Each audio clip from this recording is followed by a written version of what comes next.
What's happening, boys? Welcome back to the channel, and today we're going to be going over a Rangers versus Dundee FC preview. And yeah, let's get straight into it. So firstly, we're going to talk about the team's last games and what happened in them. So Rangers obviously drew with Motherwell 1-1, where Rangers pretty much dominated the game all game up until the second half, where Motherwell really got into it and got the equaliser. So Rangers took away a result of a draw. And on the other hand, Dundee lost their first game of the open season. They lost 2-1 to Hibs, and they really didn't show much at all, I will be honest. I've went and watched the game back, and Dundee just really didn't show too much at all, and we'll get more into that later in the video. But yeah, so both teams have came off a back of a draw or a loss, so we both are looking to bounce back.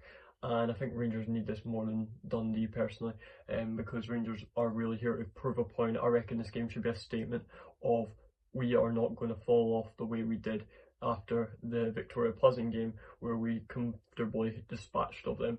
We really need to just put Dundee to bed in all due respect, just destroy them. Because Dundee are not the team they were last season. They've had a lot of outgoings in their transfer business, and honestly their incomings haven't been too top scratch. They've lost a lot more than they gained, I believe. And we're going to talk about that, and we're going to pop them on screen now. Okay, so on screen now you can see Dundee's transfer business over this last window, and there's not much to write home about, I will be honest. The most notable one here may be Jan Danda from Hearts and Emil Aquish from Barrow. But other than that, it's a lot of Premier League youngsters who are unestablished at the moment, and Pamel Govic, who they had on loan last season, and I assume has brought into the club on a free transfer. But other than that, I don't see anyone too noticeable. But however, on to the outgoings. Okay, so on to Dundee's outgoings this season, and immediately I noticed two players who were absolutely pivotal last season for Dundee, and that being Scott Tiffany and Lyle Cameron. They are two of their main players that they lost in their outgoings, and it looks like they've struggled to replace them. Another notable one is Josh Milligan. He was also pretty big in that Dundee side last season. But yeah, the outgoings look a lot more impactful than their incomings. What do I think about these outgoings for Dundee and what they bring in?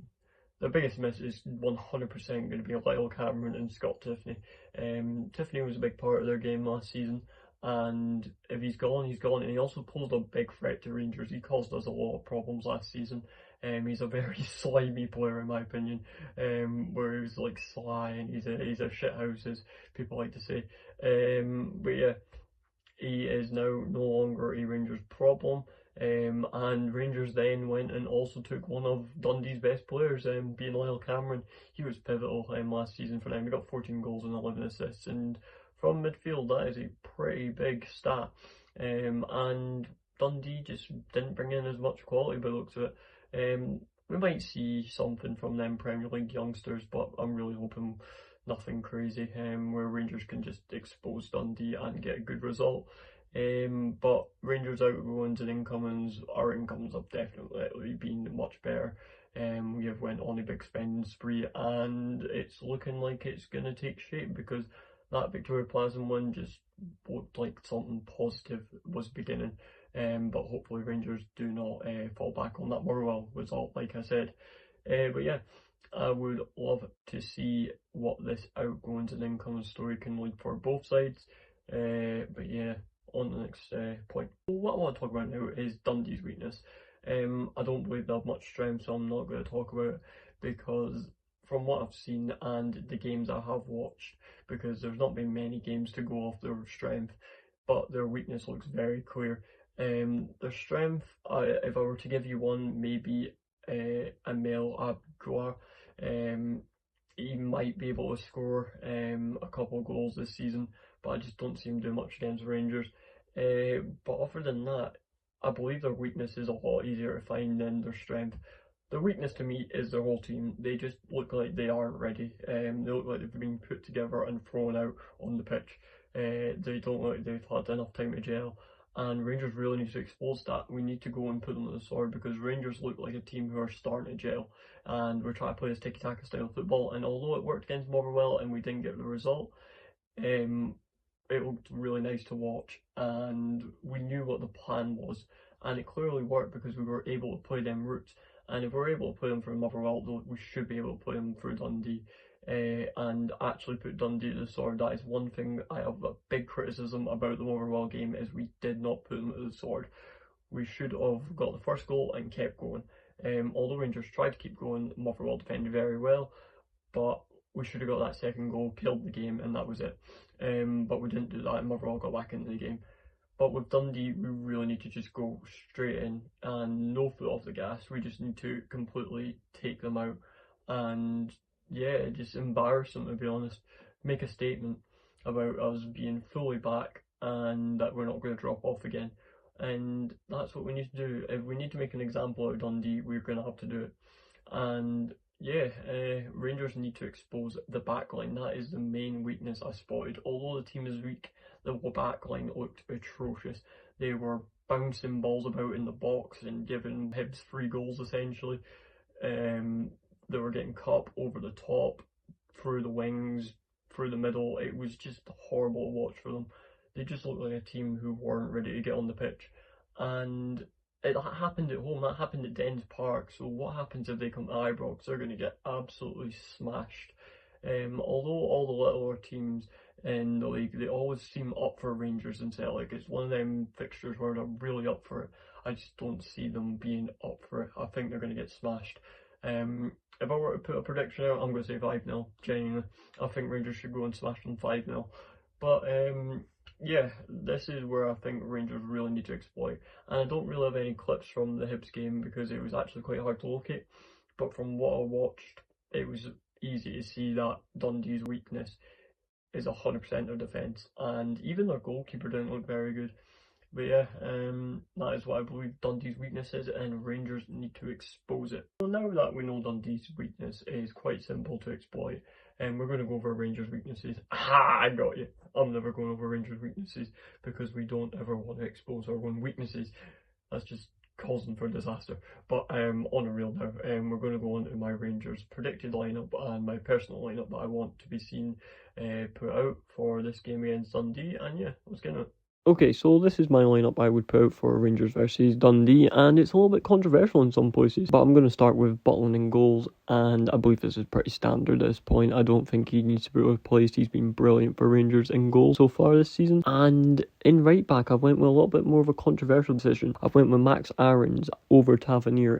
Tavernier's been dropped for the Plazing game, and Max Aarons stood up and did a job, so I'd like to see him try do that against Dundee. And in centre back, I went with De Giga. He has been absolutely brilliant for Rangers, so I want to see him continue on that uprise. Then I went with John Souttar, a very safe option, just a solid centre back. Then in left back, I have went for Gifty over Max Aarons because he is now playing on the right side, and Gifty had a really good performance, and yeah, I'd go with Gifty. Then on the left centre mid, I have went for Raskan. Raskan is just standard, is what it says on the tin. He is a very good front forward player and he can defend as well. He gets his shots off, very reliable. Then in the middle, I've went Rothwell. He has been brilliant, and that one pass against Ant-Man sold me a dream. It was incredible. His assist basically to Ant-Man to then cross it to Gazman in the Plazing game was incredible, so for that reason alone he stays. Then next up I went with Cameron. I believe he had a great game against Plazing and he was brilliant. He looked really quality, and for this game I'd definitely put him up against his old team just to see what he can do. And then in left mid I went with Daji Gasman. It's honestly, at this point there is no explanation needed. He has got 4 goals in 4 games. He's been brilliant. And then I have went with Mikey Moore up top. This one could be a little bit controversial because of how good Dessers played in the Plazing game, but I want to see what Mikey Moore's about, and we brought him in for a reason, so I want to see what that reason is. And then last, on the right wing, we went with Ant-Man. He was absolutely brilliant in the Plazing game, so I just want to see him continue and make more assists, and yeah, get Rangers on a upward path. And that is my lineup for Dundee versus Rangers. That is it. That is all I've got to talk about today for this Dundee versus Rangers preview. Although it was a pretty short one and there wasn't too much to explain, it's because it's very early on in the season and there's not much to go off.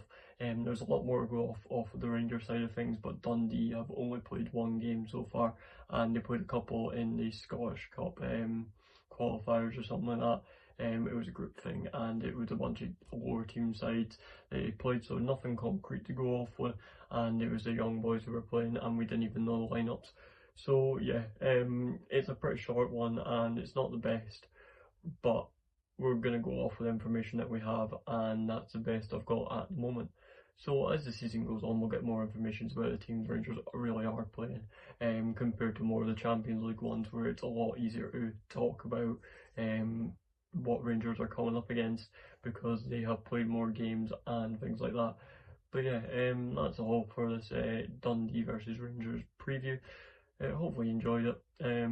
It certainly wasn't the longest and the most detailed because there is not enough information out currently, but I promise they will get better during the season because a lot more matches will be played and a lot more things will be able to analyse, and we'll get clips and everything.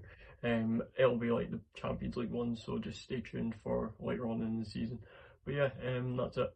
Hopefully you enjoyed once again, and like, subscribe, do all that good stuff because it helps the channel grow. And currently, my review of Victoria Pleasant versus Rangers, the 3-0 win, is my fastest growing video. And yeah, I appreciate all the love you have shown it. But yeah, I'll be DJD, and that's it. Right to it.